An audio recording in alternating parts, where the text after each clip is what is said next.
그러니까 남의 이야기를 보고 남의 기사를 보고 남의 축제를 보고 들어간 투자는 성공하기 쉽지 않다. 왜냐면 그들은 이미 지금 환호성을 지르고 있다. 그렇죠. 그러니까 거기 가서 네. 주식 사고 부동산 사봤자 네. 그 축제 즐기고 있는 사람들 술값 내주는 것밖에 안 된다. 네, 오늘은요. 야, 빅게스트. 지금은 투자를 정말 잘하시는 진중한 투자자라고 해야 되겠죠? 예, 황현희 대표님 모셨습니다. 안녕하세요. 네, 반갑습니다. 황현입니다. TV에서 많이 보신 분이시죠? 예. 그 많이 웃기셨던 분 아니세요? 맞습니다. 예전에 뭐 그 주말 저녁을 책임졌던 개그 네네. 프로그램이었죠. 개그 콘서트에서 좀 제가 한 네. 10년 넘게 맞아요. 2004년도에 데뷔해서 열심히 활약을 노동을 열심히 했었죠. 예. 근데 저는 모든 투자를 다 해야 된다라고 생각하는 사람이거든요. 그렇습니까? 그래서 예. 주식을 투자할 시기가 분명히 있을 거고 코인이나 이런 뭐 가상화폐 쪽도 투자하고 뭐 NFT나 이런 것도 관심을 계속 지속적으로 갖고 뇌와 눈과 귀를 열고 다 받아들일 준비를 해서 투자를 해야 된다라고 생각해요. 뭐 그런 분이 계시잖아요. 부동산 하시는 분은 아예 난 부동산만 할 거야 예. 하시는 분도 계시고 또 주식 하시는 분은 뭐 주식만 할 거라고 얘기하시는데 그냥 저는 모든 투자물 저는 하다못해 이런 시계나 가방마저도 저는 좋은 투자라고 생각을 하는 시계, 사람이고 가방. 그 어떤 재화의 가치가 상승한다면 저는 무조건 그것은 투자다라고 생각을 하기 때문에 네네. 그래서 시계를 사려면 롤렉스를 사고 가방을 사려면 샤넬을 사라라고 좀 얘기를 하는 편이에요. 소비에 있어서 제가 느끼지 않으면은 다른 사람한테 먹히지 않을 것이다라는 생각이 기본 쪽이 있어요. 기본적으로 그러니까 결국 내가 경험한 걸 사람들한테 이야기를 해줘야지 경험되지 않은 뭔가 허황된 것을 얘기를 해주면은 네. 사람들의 마음을 움직이기는 쉽진 않을 거다. 그리고 제가 개그를 했잖아요. 그러다 그렇죠. 보니까 이 공감대, 사람들이 과연 어떤 지점을 좋아하고 어떤 거에서 이제 웃음을 느끼고 어떤 거에서 공감을 할 수 있느냐에 대한 연구를 굉장히 많이 해봤기 때문에 네. 경제도 사실 어떻게 보면 이제 심리와 사람들의 움직임이라는 말이죠. 그렇죠. 그렇다 보면 그들의 공감대는 무엇일까 좀 고민을 많이 하는 편이에요. 그렇죠. 투자라는 거는 굉장히 신중하게 해야 되고 돈이라는 거는 이렇게 소중하게 다뤄야 된다는 생각이 기본적으로 깔려 있기 때문에 아니 당연하잖아요. 내 노동으로 벌었던 맞아요. 돈을 어디다 투자를 해서 이걸 불리기 위한 행동을 하는데 섣불리 어떻게 이렇게 남의 이야기 몇 마디 듣고 하거나 이런 걸 굉장히 경계하거든요. 제가 쉬라고 하니까 사람들이 미친 거 아니야? 막 이런 무슨 소리 하는 거야 쟤는 약간 이런 말씀을 많이 하셨거든요. 근데 제가 말한 쉼이라는 것은 쉼이라는 것부터 먼저 정의를 내려드릴게요. 쉼이라는 것은 내가 내 시간과 노동을 써서 월급이 발생하지 않는 모든 시간을 쉼이라고 저는 생각을 하거든요. 그러니까 돈을 받고 내 시간을 줘야 되는 그런 상황들 그런 상황들은 쉼이 아니죠. 예를 들어서 뭐 영어 공부를 하는데 직장에서 승진하기 위한 영어 공부는 그건 쉼이 아닌 거죠. 하지만 여행을 가기 위해서 영어 공부를 하는 건 쉰다라고 표현을 하거든요. 그러네요. 그렇죠. 저는 그 쉼의 영역으로 들어와야 된다라고 생각하거든요. 그러니까 본인의 쉼을 경제로 풀어야 된다. 그것도 저는 쉼의 영역이라고 생각을 하거든요. 그러니까 투자를 할 때는 옛날엔 그런 얘기 많이 했어요. 주식할 때도 그렇고 부동산 할 때도 그렇고 일단 한번 해봐라. 적은 금액을 넣어서 배워라라고 얘기하는데 그건 뭐 제 돈 아닙니까? 그렇죠. 전 100만 원만 주식에서 잃어도 그날 밤 잠이 안 오거든요. 예. 근데 사람들은 쉰다는 것을 못해요. 왜냐하면 불안하거든요. 그래서 덜컥 제가 이게 마트 이론이라고 표현하는데 뭔가를 투자를 하려고 마음먹으면 뭔가를 사고 싶어해요. 여러분들 마트에 가면은 계획하지 않은 것들 엄청 많이 사잖아요. 똑같은 뭐 맥주가 신제품이 나왔네. 과자가 새로 나왔네. 이거 무슨 육포 맛있겠는데 막 이런 거 있잖아요. 막 마트 가면 막 이것저것 다 사고 필요하지도 않은 막 면도 거품까지 막 다 구매를 하는데 그래서 투자라는 게 정말 무서운 게 투자라는 곳에 들어오면은 이 마트에 들어온 것처럼 뭐든지 사야 되겠다는 그 충동을 느끼거든요. 근데 그걸 참아야 된다. 그걸 쉬어야 된다라고 제가 표현을 많이 해요. 그래서 쉼의 중요성을 이제 그런 거에 좀 빗대서 많이 표현을 하죠. 사실 어떤 거를 우리가 투자를 시작했던 그 시점을 한번 생각해 보신다면 우리가 자발적으로 투자를 기다렸다 쉬었다 들어가지 않습니다. 서울의 아파트 평균 가격이 12억이 됐어요. 15억이 됐어요. 이럴 때 우리는 그때부터 투자에 관심을 갖기 시작한다는 거죠. 근데 진정한 쉼을 갖고 기다리는 자에게 하락장은 엄청난 기회거든요. 그러니까 남의 이야기를 보고 남의 기사를 보고 남의 축제를 보고 들어간 투자는 성공하기 쉽지 않다. 왜냐면 그들은 이미 지금 환호성을 지르고 있다. 그렇죠. 그러니까 거기 가서 그거 주식 사고 부동산 사봤자 그 축제 즐기고 있는 사람들 술값 내주는 것밖에 안 된다. 그 축제를 즐기고 그들은 집에 가고 있는데 저는 그렇게 책에 좀 표현을 했어요. 그래서 이 역사적인 정고점을 달리고 있을 때는 좀 쉬어야 된다라는 말을 좀 많이 드리고 있어요. 왜냐하면 우리 같은 초보 투자자들은 이런 하락장이나 이런 장에 멘탈 관리하기가 쉽지가 않다. 그리고 우리는 이 장에서 빠져 있어야 된다라는 얘기를 좀 지속적으로 해드렸어요.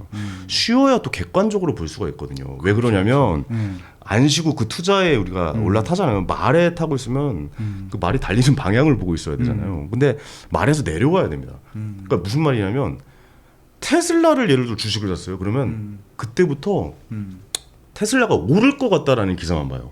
그렇죠. 예. 삼성전자를 사면 삼성전자가 오른다는 기사만 보고요. 내가 서울에 아파트를 샀잖아요. 그 서울 아파트가 오르기만을 바랍니다.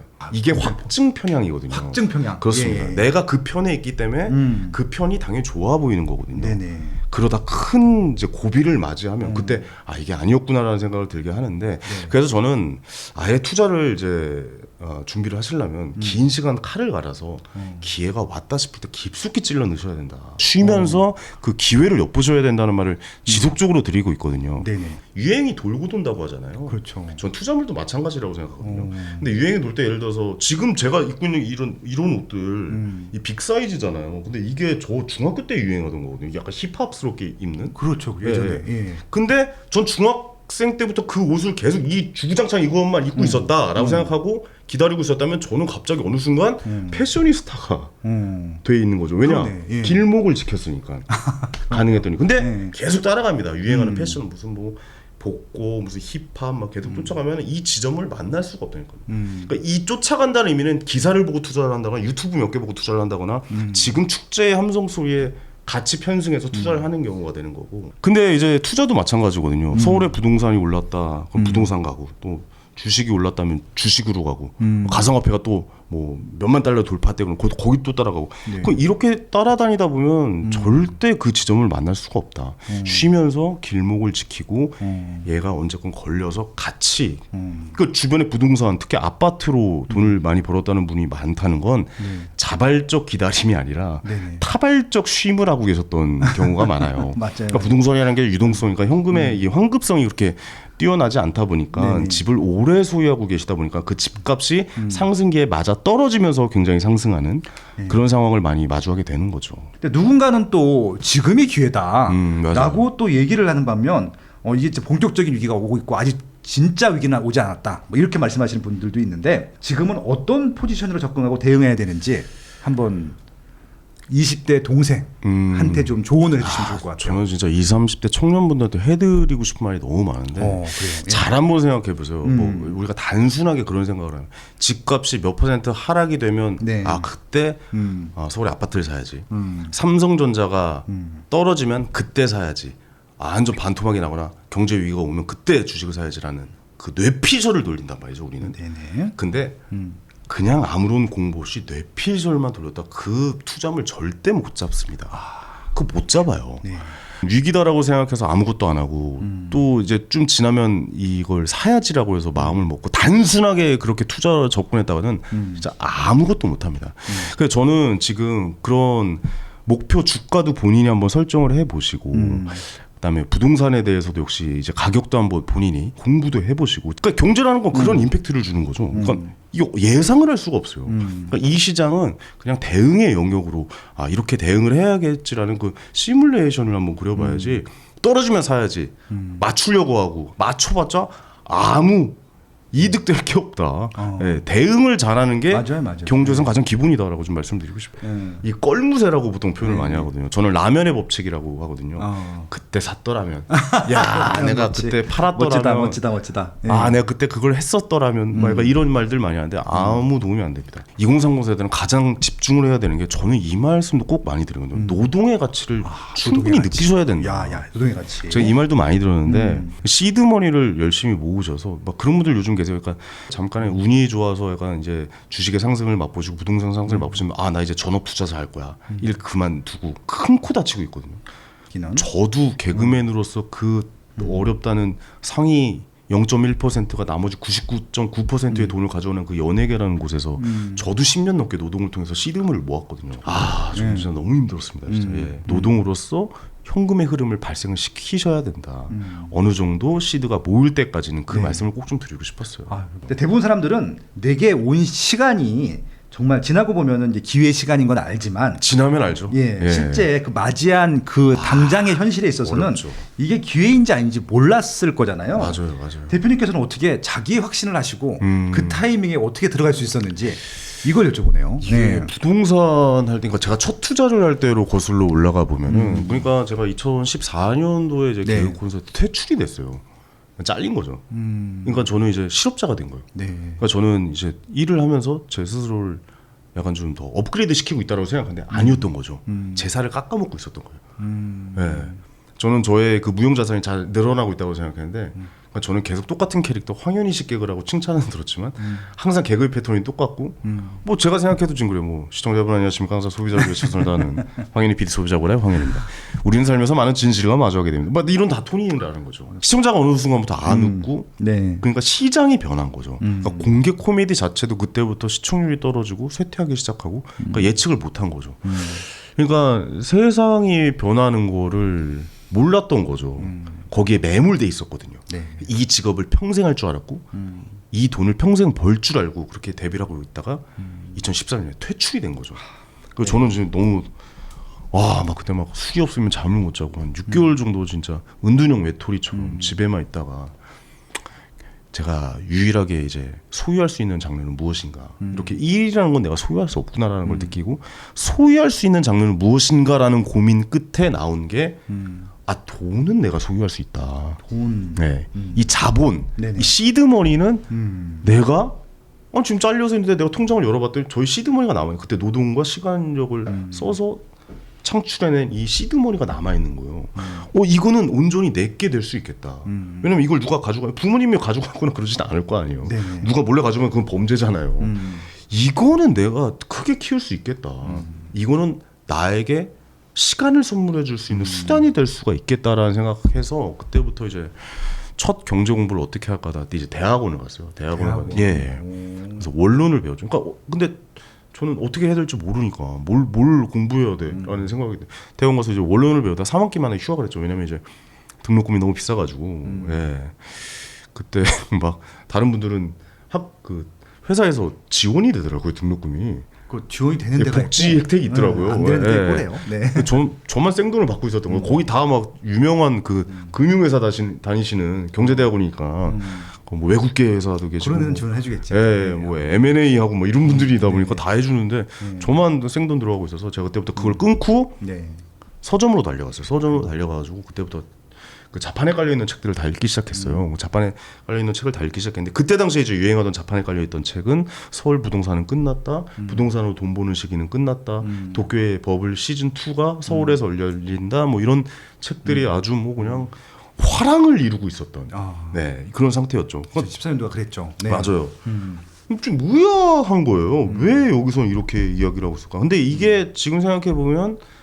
지금 자판에 깔린 것도 이 책도 한 6개월 전부터 썼을 거란 말이죠. 그럼 그때 지난 유행을 지금 나온 걸 수도 있겠다고 생각해서 저 뒤에 책꽂이 있는 쪽으로 가서 책꽂이에 꽂혀져 있는 책들을 다 봤죠. 그때 뭐 한 20-30권 정도 봤을 거예요. 그러다 보니까 뭐 부동산으로 돈 버는 법, 뭐 경매로 뭐 부자 되기 뭐 이렇게 해서 막 부동산에 관련된 책들을 엄청나게 많이 읽었더니 왜 여기선 이 얘기를 하고 여기서 지금 깔려 있는 유행하는 이 투자물은 왜 이 얘기를 하고 있을까라는 생각에서 제가 부동산으로 달려갔어요. 부동산으로 달려가서 좀 현 시세를 알아봤죠. 그때 제가 이제 동부이촌동 한가람 아파트 전세로 살고 있을 때거든요. 거기가 그때 봤더니 7억, 그러니까 매매가, 그러니까 호가가 7억에서 7억 5천이었고, 근데 전세가 4억 5천에서 5억이었어요. 2억 정도 추천했었어요. 맞아요. 그럼 거의 이 실제 가격 대비 한 80%의 전세가가 육박을 한 거란 말이죠. 70에서 80%까지. 그러면은 사람들이 그러니까 지금은 집을 안 사고 있는 시기구나. 집을 안 사고 떨어질까봐 위험해서 전세 뭐 그때 당시는 전세 나왔다고 전화만 와도 집 안 보고 계약하던 시기였어요. 그렇죠. 예, 그냥 집을 안 사는 게 그때는 맞다라는 생각들을 많이 하고 있어요. 그렇다면은 수요는 한번 폭발하면 난리가 나겠구나. 사람들은 다 서울에 살고 싶어하고 좋은 동네에 살고 싶어 하는구나. 그렇다면 이 관점과 시선을 바꿔보자라고 생각했죠. 그러면 사람들이 좋아할 만한 시기는 이제 이 주기별로 좀 이제 시즌이 오는데 그럼 그때를 언제쯤 예상할까라는 생각을 해서 2016년부터 마음을 바꿔서 지금부터는 공격적으로 한번 이 시점부터는 이제 부동산 가격이 오를 수밖에 없는 환경이다라는 생각. 왜냐면 수요가 충분하니까. 이제 그 타이밍이 왔다. 10년 주기설도 저는 약간 믿었고 그런 마음을 뭐 그때부터 이제 투자를 하기 시작했죠. 뭐 분양도 받고 뭐 갭 투자도 하고 저는 뭐 재개발 투자도 하고 뭐 그때 그랬었거든요. 그러니까 제가 말씀드리고 싶었던 것은 지금 현재 유행하는 투자물을 들여다볼 것이 아니라 그 지금 현재 유행하는 투자물로 추론을 해서 과거에는 어떤 일이 있었고 어떤 패턴의 투자가 다가올 것인가라는 걸 미리 한번 뇌피셜로 이렇게 한번 돌려보는 거죠. 네. 그러니까 저는 이런 투자물이랑도 밀당을 해야 된다라고. 그러니까 우리 데이트를 하고 여자친구가 생기려면 그래도 어느 정도 해야 되잖아요. 아, 그러네요. 만날 기회가 많아야 여자친구가 생길 기회가 더 많은 거 아니에요. 그럼 내가 관심을 갖고 밀당을 할 수 있는 물건들이 많아야 그 물건들로 하여금 내가 투자로서 성공을 할 수 있는. 그러니까 저는 재건축 아파트 싹 외우거든요. 뭐 하여튼 뭐 그런 거를 외우는 게 재밌고 저는 그래서 그걸 이제 잔심을 남기라는 말을 많이 해요. 잔심을 남기라. 네, 잔심을 남겨라. 그러니까 이 몸은 뭐 어디 뭐 쉬고 있고 뭘 해도 머릿속은 그 경제에 대한 끈을 놓지 말고 계속 뉴런처럼 연결해 놓고 그런 생각들을 많이 해라. 그래서 제가 오늘 여기 오자마자 여쭤봤잖아요. 여기는 월세가 얼마고 몇 평이고 여기는 아파트에 오피스텔 뭐 이런 게 잔심을 남기는 거거든요. 사실 제가 이 동네를 와본 적이 없지만 아 이런데 이런 오피스텔은 이 정도의 가격을 형성하고 있고 여기에 또 새로운 오피스텔이 들어오구나. 아 그럼 그 옆에는 아 저쪽에는 좀 어려운 부분은 철거하고 재개발이 진행되지 않을까? 뭐 그런 거를 계속 끊임없이 생각을 이 경제와 이 끈을 연결해서 계속 밀당을 하고 있는 중이거든요. 그러다가 뭔가 기회가 왔을 때는 갈았던 칼을 깊숙이 찔러 넣어야지 투자에 성공할 수 있다라는 저는 말씀을 좀 드리고 싶어요. 그러니까 계속 머릿속으로 뭔가를 그려보고 밀당을 하고 있던 와중에 지금과 반대되는 지점도 한번 생각해보고 그 상황이 지금은 이렇게 갈 수 있겠다라는 예상을 할 수 있는 그런 토대가 되지 않았나라는 생각이 들어요. 그래서 계속 좀 평상시에도 그런 세상이 돌아가는 이런 느낌을 좀 계속 좀 학습을 하셔야 된다. 저는 이렇게 말씀드리고 싶습니다.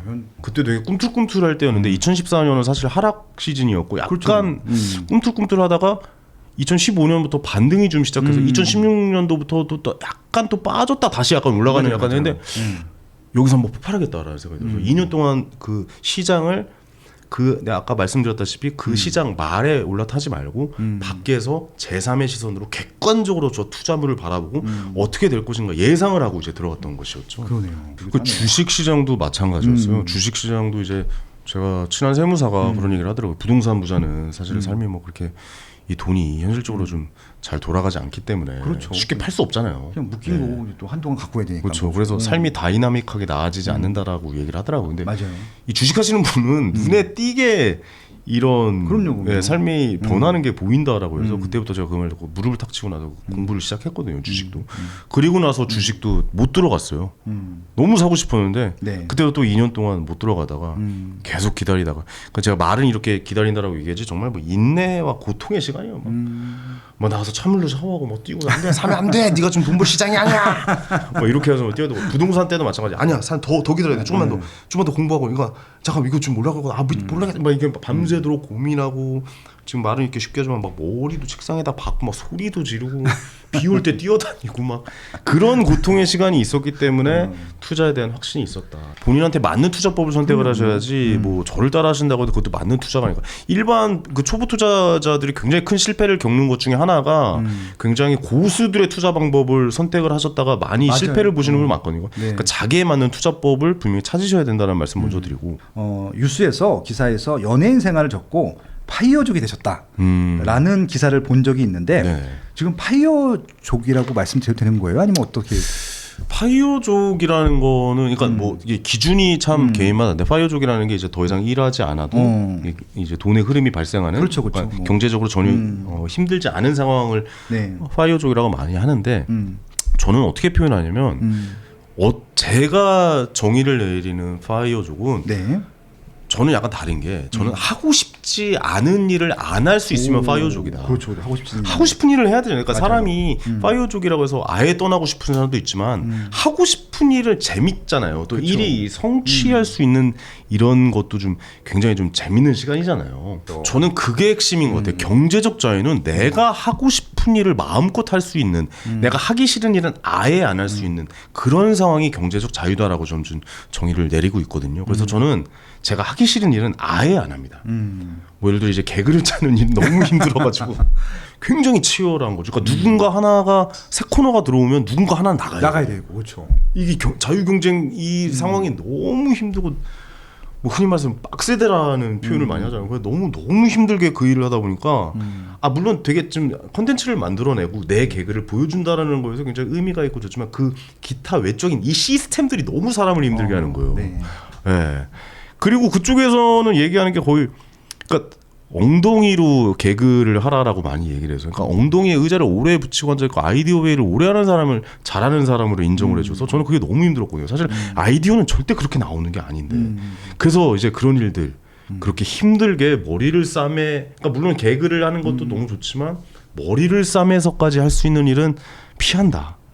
지방에 행사를 간다거나 이렇게 가족들과 떨어져서 뭔가 고되게 노동을 하는 건 아예 안 한다.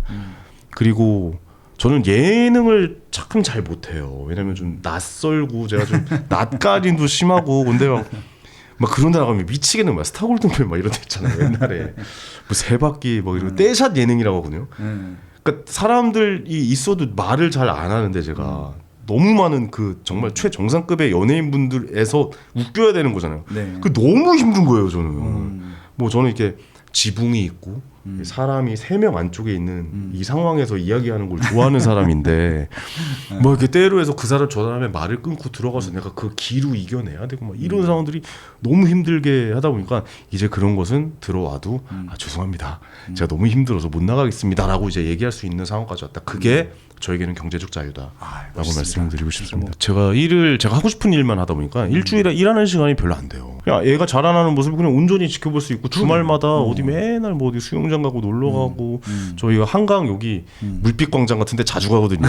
예, 왜냐면 거기 공짜니까 돈 들 것도 없고 그래서 근데 자주 애기랑 자전거 타고 거기도 많이 가고 너무 행복하죠. 그런 거 보면은 왜냐면 거의 내가 직장인이었고 만약 제가 개그를 했다면 얘가 일어나기 전에 나가야 되고 얘가 자면 내가 들어와야 되는 상황들이 많이 발생할 것이다라는 생각이 들어요. 근데 이 아이는 이미 커 있고 뭐 그럼 너무 슬플 것 같다는 생각이 들어서 경제적 자유라는 것은 바로 그런 것이다. 네, 온전히 내 시간을 내가 마음껏 쓰는 것, 나를 위해 마음껏 쓰는 것, 그게 경제적 자유다. 뭐 이런 말씀 드리고 싶어요. 인생 선보로서 20대에 꼭 해봤으면 좋겠는 거, 30대에 꼭 해봤으면 좋겠는 거, 그 나이 때 할 수 있는 것들 있잖아요. 그렇죠. 그런 것들을 좀 조언해 주시면 좋겠다고 하네요. 20대에는 일단은 몸값을 키우시는 게 좀 좋을 것 같아요. 저는 20대에는 무조건 시드머니를 키워야 되는 시기다. 내가 부모님한테 뭐 재산을 물려받거나 아파트를 물려받지 않는 이상 이게 뭐 수조론 뭐 이런 거 얘기하면서 뭐 사다리가 끊겼어 이런 얘기 많이 하실 게 아니라 진짜 한번 해보는 시기가 좀 중요하거든요. 20대, 30대 분들은 무조건 시드를 먼저 모으시고 시드를 모으자. 그리고 지금 이 방송을 보신다는 것 자체가 대단한 겁니다. 저는 저 나이 때 거기 매몰돼 있었잖아요. 맞아요. 네, 1에 매몰돼 있어요. 2008년도에 연예대상에서 상은 받았지만 그때 당시에 투자하기 정말 좋은 시기라는 것도 모르고 지내죠. 서브프라임 모기지론이 뭔지도 모르고 살았단 말이죠. 근데 그때가 제가 20대 후반이었거든요. 근데 20대 30대 분들 지금 이거 보고 계시잖아요. 이 방송을. 그렇죠. 이 대단하다. 아까도 말씀드렸죠. 가장 부자가 누구다? 시간이 많은 시간을 마음껏 쓰는 분. 근데 시간을 가장 많이 가지신 분들은 20, 30대다. 그러니까 저는 20, 30대 분들이 이 시간이라는 것을 어떻게 잘 보내시냐에 따라서 굉장히 격차가 커질 수 있다. 예를 들어서 우리가 2008년도에 2009년도에 아이폰을 구매한 사람과 애플 주식을 산 사람은 하늘과 땅 차이가 돼 있는 거라면 그러니까 그들에게 주어진 시간은 공평했단 말이죠. 과연 시간은 어떻게 쓰는 거냐에 따라서 굉장히 달라졌단 말이죠. 2013년에 테슬라 차를 샀던 사람과 2013년도에 테슬라 주식을 샀던 사람 역시도 천지 차이입니다. 그러네요. 시간은 재화입니다. 시간은 금이다란 말 있잖아요. 진짜 시간은 뭐 다시 돌릴 수 없으니까 시간은 금이다라고 우리도 생각했는데 그게 아니라 시간은 인간에게 주어진 유일한 재화다. 공평한 재화다. 그 시간을 내가 어떻게 쓰냐에 따라서 내 인생이 달라진다. 근데 그 시간을 가장 많이 보유한 사람은 20, 30대다. 시간 없이 이루어질 수 있는 건 망상밖에 없습니다. 시간을 써야 됩니다. 무조건. 예, 그 말도 꼭 좀 드리고 싶습니다. 황현희한테 삶의 원칙이란? 경제 원칙이란? 뭘까요? 저는 정도라고 말씀드리고 정도? 예. 뭔가를 이렇게 하면은 이렇게 될 거야라는 약간 뭐 이게 잔기술을 쓰는 게 아니라 네네. 경제는 어. 철저하게 정도를 지키고 시간을 써서 시간을 투자하고 내가 공부한 만큼 나한테 오는 것이 경제다. 와. 서울대 가려고 12년을 쓸 게 아니라 100억을 벌기 위해서도 12년의 시간을 써야 된다라는 이 정도의 길을 걸어야 된다. 뭐 이런 말씀을 꼭 좀 드리고 싶습니다. 누구도 가르쳐 주지 않지만 꼭 해야 하는 일. 나에게 가장 가까이 있지만 멀게만 느껴지는 일. 남들보다 빠르게 시작하는 것이 유리한 일. 내가 하고 있는 일은 내 집 마련과 투자입니다. 교통망, 상가, 입지, 세금, 청약. 나는 이 모든 일을 스마트 튜브 경제 아카데미에서 시작하고 있습니다. 스마트 튜브 경제 아카데미.